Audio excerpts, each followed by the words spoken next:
आप अपने इज्जत को लोगों के साथ सही तरीके से कैसे बनाए रख सकते हैं, इस पर श्री कृष्ण के उपदेशों के माध्यम से सीख सकते हैं। आज हम यहां हैं ताकि हम श्री कृष्ण भगवान के उपदेशों के माध्यम से जान सकें कि हम अपनी इज्जत कैसे करवा सकते हैं लोगों से। पहला उपदेश है समर्पण का। भगवान श्री कृष्ण ने अपने पूरे जीवन में समर्पण का आदान प्रदान किया। हमें भी अपने कार्यों में पूरी तरह समर्पित रहना चाहिए, चाहे वह कितना भी छोटा क्यों ना हो। दूसरा उपदेश है अहिंसा का। श्री कृष्ण ने युद्ध के रूप में अर्जुन को यह सिखाया कि हिंसा का सही समाधान नहीं है। हमें भी दूसरों के साथ सही समझदारी और समर्थन में सहानुभूति रखनी चाहिए। तीसरा उपदेश है धैर्य रखना। जीवन में हर किसी को सफलता के लिए समय की आवश्यकता है। हमें धैर्य रखकर अपने लक्ष्यों की प्राप्ति के लिए काम करना चाहिए और अपनी मेहनत का सही समय पर फल प्राप्त करने की आशा रखनी चाहिए। इन उपदेशों का पालन करके हम अपनी इज्जत को बनाए रख सकते हैं। श्री कृष्ण के माध्यम से हमें यह सीखने को मिलता है कि इज्जत का असली रास्ता समर्पण, अहिंसा और धैर्य से होता है। आत्म इज्जत का सबसे महत्वपूर्ण स्रोत है आत्मा का समर्पण और सेवा। भगवान श्री कृष्ण ने अपने जीवन में दिखाया कि सबका सेवा में आत्मा को खोजना और समर्पण से ही हम वास्तविक इज्जत प्राप्त कर सकते हैं। पहला बिंदु, अहंकार को छोड़ें।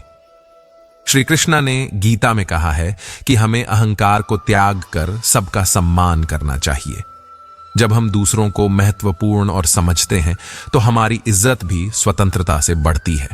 दूसरा बिंदु, सच्ची सेवा में लगाव। आत्मा को सच्ची सेवा में समर्पित करना ही वास्तविक इज्जत है। जब हम दूसरों की मदद करते हैं तो हमें अपनी महत्वपूर्णता का एहसास होता है। तीसरा बिंदु, सजग रहना और धैर्य बनाए रखना। जीवन में हमें कई परिस्थितियों का सामना करना पड़ता है, लेकिन हमें धैर्य बनाए रखना चाहिए और अपनी इज्जत को बरकरार रखना चाहिए। इन तीनों सिखों को अपनाकर हम सच्ची इज्जत प्राप्त कर सकते हैं, जो हमें श्री कृष्ण के उपदेशों से मिलती है। अपनी इज्जत को समझने में समय लें और दूसरों की इज्जत को महत्वपूर्णता दें। अपना इज्जत कैसे करवाएं? यह सवाल बहुत से लोगों के मन में होता है और इसका समाधान हमें भगवान श्री कृष्ण के जीवन और उनके उपदेशों में मिल सकता है। भगवान श्री कृष्ण ने अपने जीवन में हमें एक अद्वितीय सिख दी है, कर्म का फल का आसक्त नहीं रहना।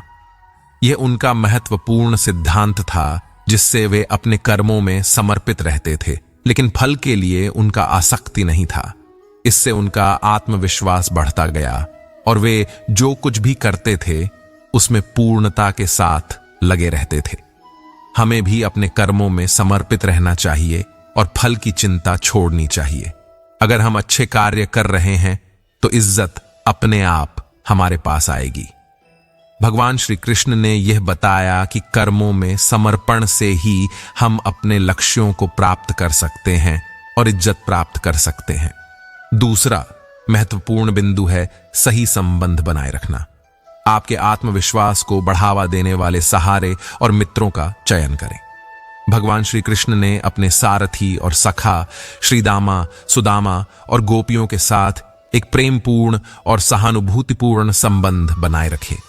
इस प्रकार भगवान श्री कृष्ण के उपदेशों से हमें यह सीखने को मिलता है कि सही कर्म, आत्मसमर्पण और सही संबंध बनाए रखने से हम अपनी इज्जत को बनाए रख सकते हैं।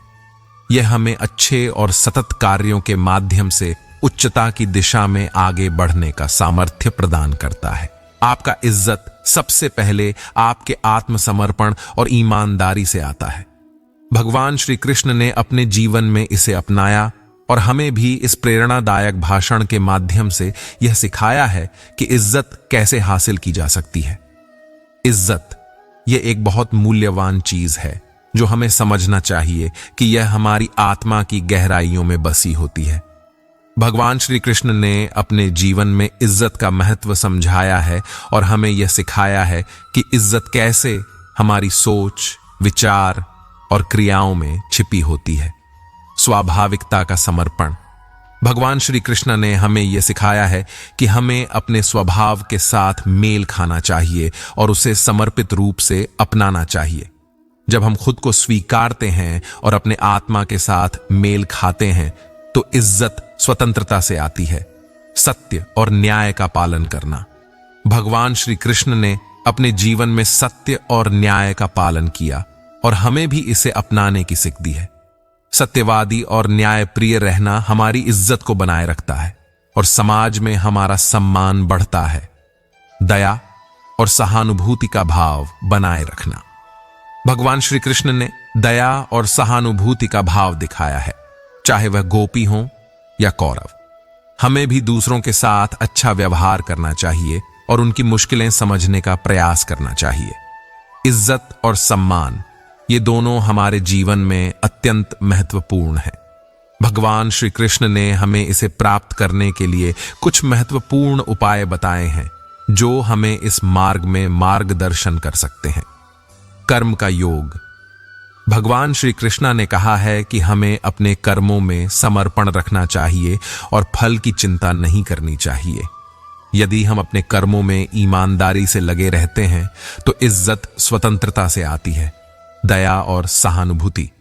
भगवान श्री कृष्ण ने अपने जीवन में दया और सहानुभूति का अद्भुत उदाहरण प्रदान किया है। हमें दूसरों की भावनाओं का सम्मान करना चाहिए और उनके साथ सांगठनीय रहना चाहिए। सत्य और ईमानदारी। श्री कृष्ण भगवान ने सत्य और ईमानदारी की महत्वपूर्णता पर बल दिया है। जब हम सत्य और ईमानदारी से अपने आप को जीतते हैं तो इज्जत अपने आप से आती है। आत्मसमर्पण। अंत में भगवान श्री कृष्ण ने आत्मसमर्पण का उदाहरण प्रदान किया है। हमें अपने कार्यों को भगवान के समर्पित करना चाहिए, जिससे इज्जत और सम्मान स्वतंत्रता से आता है। श्री कृष्ण ने अपने जीवन में सच्चे धर्म का पालन किया और हमें यह सिखाया कि इज्जत को सुरक्षित रखने का सही रास्ता धर्म में होता है। उन्होंने हमें कर्म योग का अद्भुत उपदेश दिया, जिसमें कहा गया है कि हमें कर्म करना चाहिए परंतु फल की आसक्ति नहीं करनी चाहिए। इसका अर्थ है कि हमें अपने कर्म में ईमानदारी से लगन रखनी चाहिए, परंतु हमें उसके परिणामों से अत्यंत आसक्त नहीं होना चाहिए।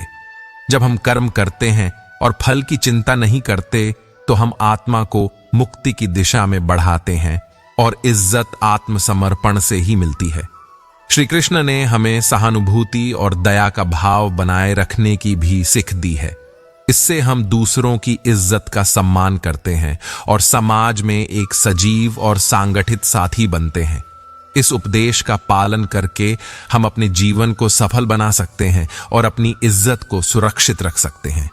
श्री कृष्ण की इस अमूल्य बात को अपने जीवन में शामिल करने से हम सच्चे मानव बन सकते हैं। आशा है कि यह श्री कृष्ण आपको आत्मनिर्भरता और सच्ची इज्जत की महत्वपूर्णता के प्रति समर्पित करेगा। दोस्तों, इस वीडियो में बस इतना ही। मिलते हैं अगले वीडियो में। अपना ख्याल रखना। जय श्री कृष्ण।